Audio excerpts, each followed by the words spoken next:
சொக்கநாதன் பெற்றெடுத்த பிள்ளையாராம்.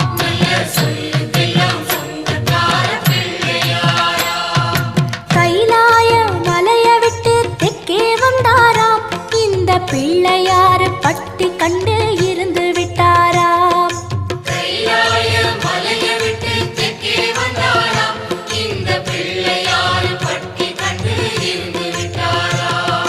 கணபதியார் வந்தாரம்மா, நம்ம உறவாக நின்னாரம்மா.